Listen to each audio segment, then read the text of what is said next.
Hi everyone, welcome back to Vocal Commute. I'm Krishika. I'm Dhanesh. Today we are going to discuss Raag Bilawal. Raag Bilawal, yeah, sounds exciting because everybody loves Raag Bilawal. It's like the mother of all the ragas, especially for someone like me who came from a background of Western music. That's how I started learning. When she went into her singing journey, that's when I got exposed to Indian classical music. And in the beginning, it was slightly tough to get my head around all of that because Western music is slightly simpler compared to Indian classical. Where if I learn a scale, I know what the structure of the scale is, and then wherever I start, what the notes of the scale are going to be, what their distances are going to be. But Indian classical was a whole new world for me because there the importance of establishing the sound of the scale and then making sure that you follow the structure properly, especially while ascending and descending, so that you don't lose that sound, and then how to um, um, ensure that the sound sticks with the listener by playing something like a Pakad, which never happens in Western music, where you generally just focus on the notes that make the scale different from some other scale. So yeah, let's talk about ragas in brief. So we'll keep it as short as possible. We'll try to make it as simpler as possible, and would love to hear your thoughts if you have any other ideas which help you to process this information in a much simpler way. So yeah, Krishika, my understanding as somebody who came from the Western music background is that every raga in Indian classical music belongs to a certain group of rags or scales, which is generally called as the Thaat. Is that correct? Yeah. Okay.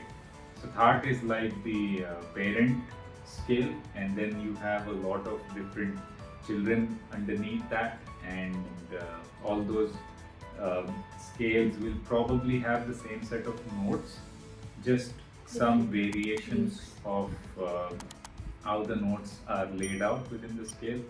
That gives that rag its unique, distinct flavor. So if I'm not wrong, I think Bilawal Rag belongs to Bilawal Thaat. Yeah. Right? Yeah. Okay. Yeah. So that's about Thaat. I think the next important thing to understand about the raga is its Jaati, and Jaati, Krishika, is that the structure? Structure. Yeah. So so structure, what I mean to say is it's just the way in which the scale is arranged. How many notes are there in the scale is the simplest way I can understand Jati. Yeah. So for example, any scale or rag which has 7 notes will be Sampoorna, because those are your 7 natural notes, or even if you add the accidentals and flats, if it's a 7-note scale, the heptatonic scale that generally happens in Western music is usually the Sampoorna Jaati in Indian classical music. If you're descending with 7 notes as well, it's Sampoorna, Sampoorna. Something good point. Forgot about that. So that's different in Indian classical, because generally in Western music, other than the melodic minor scale, I believe in all other scales you ascend and descend in the same way. So you keep the same notes ascending and descending. Whereas in Indian classical music with ragas, it is slightly different. Sometimes you ascend with a certain number of notes, and while descending you skip some notes or add some notes. I've not come across a scale that adds notes while descending, but sorry, I haven't come across scales that skip notes while descending. So yeah. Yeah, I was going to say that actually, because I found this very different, because I used to learn piano before singing, and in that I was used to just 7 notes while ascending and back, and it was just very weird because sometimes in ascending it was 6 notes or 5 notes, and that was just very weird for me. Yeah. But beautiful sound. Yeah, but you'll realize what the beauty of ragas is compared to the normal Western scales that we play. So yeah, coming back to the topic, Jaati, we discussed Jaati. Next would be the Arohana and Avrohana. Avro, very common concept. So it's nothing but the way you ascend the scale and then descend the scale. So if you have a major scale in Western music, let's say starting on the note C, if we are in the key of C major, we have all our natural notes that C, D, E, F, G, A, B, C, and then coming back down C, D, A, G, F, E, D, C. So in Indian classical, sometimes the Arohana and Avrohana is going to be different. So in Bilawal, luckily it's the same. So you have the same 7 notes going up and down, and that's why the scale is a Sampoorna scale. Sampoorna Jaati. Sorry. Yeah. And yeah, so that's the Bilawal starting from C.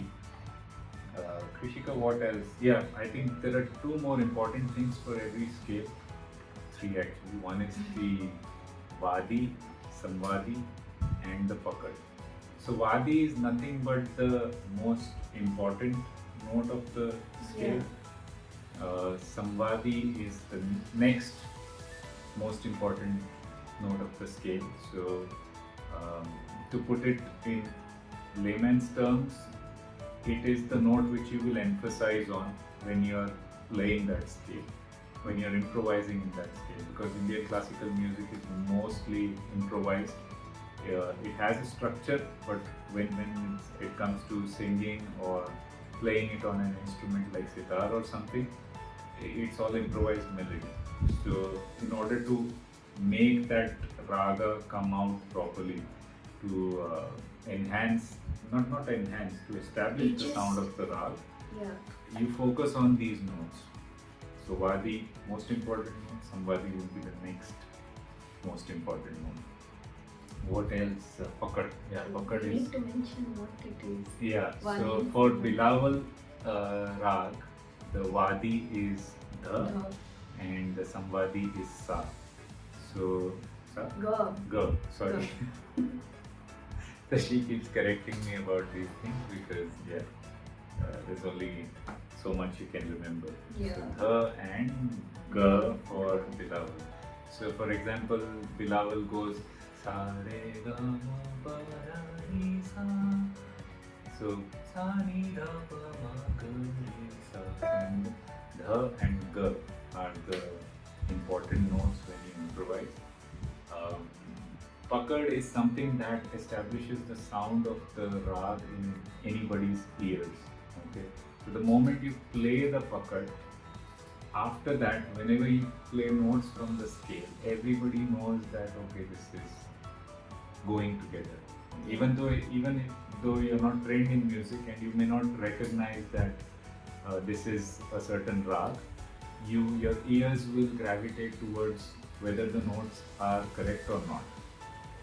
Okay, you may not know what notes are being played, but your ears would know that okay, this sounds familiar from what I've heard so far. So that's how Pakad helps.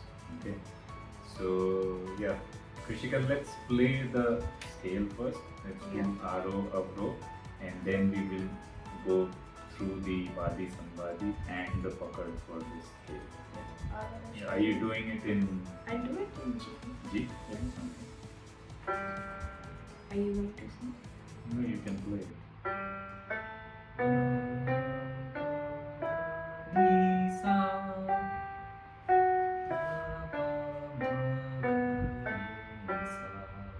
Okay, so that's your basic Bilawal Raag. Now the important notes. So if you start on G, your Vadi will be Ga.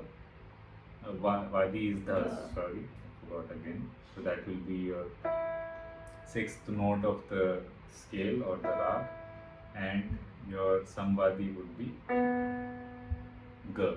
Yeah. Okay. Now the Pakad is generally, I'll try it. Yeah. You tell me whether I'm doing Yeah. it correctly or not, because I keep forgetting it. So, but Bilawal, I practiced it a bit on the guitar as well, so that's why I remember the Pakad, isn't it? Ga re ga ma da pa ma ga ma re sa. Yes. So how do you play it?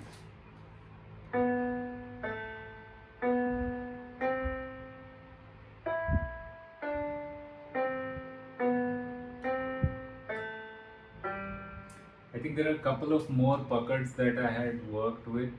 One was ga pa ni dha ni sa.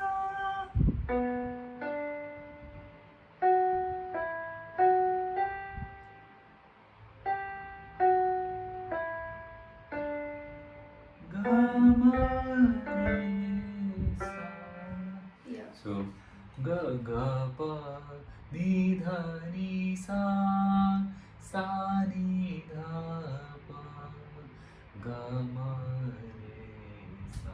Yeah. Is that correct? Yeah, you'll notice that there's a lot of ga Hmm. in it, and because ga is the samvadi, that it just captures the essence of the rag. So even if you just sing ga ga pa dha ni sa, that also can work as a pakad, because Yeah. again you're focusing on the samvadi, which is ga, and the vadi, which is dha, a lot, and that establishes the sound in your ears. So now if I play any other notes from the raag, you will still feel like you're in Bilawal.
So that's how it works. So now I was improvising, but our ears are now gravitating towards the raag, is what my understanding is. Yeah. Similar to how in Western music we improvise over a chord. Okay, so if I'm playing over G major, and if I play notes from the G major scale, I can create melodies on top of that chord. But the major difference that I've realized between Indian classical and Western classical is that in Indian music, it's usually done over a droning note, a single note. So that gives you more freedom to express compared to doing it against a harmony in Western music where you play it over a chord, where you have to stick to a certain set of notes to ensure that it gels well with what's running in the background. So yeah, so that's our bare basics of Raag Bilawal. I'm sure we can do a lot of deep dive on this topic. Yeah. It's just not enough to just touch upon it. It's more important to just go back and do it and practice it. And especially for people who want to learn Indian classical music, this would be a great place to start, Yeah. because it has all Shuddha Swar, which is generally in Western music you call them as natural notes. You don't have any accidentals happening, no sharps or flats here. So it's a great place to start, and everybody recognizes it generally as your basic 7 notes are Re Ga Ma Pa Dha Ni Sa, Yeah. something like that. Yeah. That's where everyone starts. Yeah. Honestly. Yeah. So do let us know your thoughts about this. If you have something more to share about Raag Bilawal that you have identified while you were working on it or during your practice, or maybe you've learned it from somewhere, we would love to know your thoughts.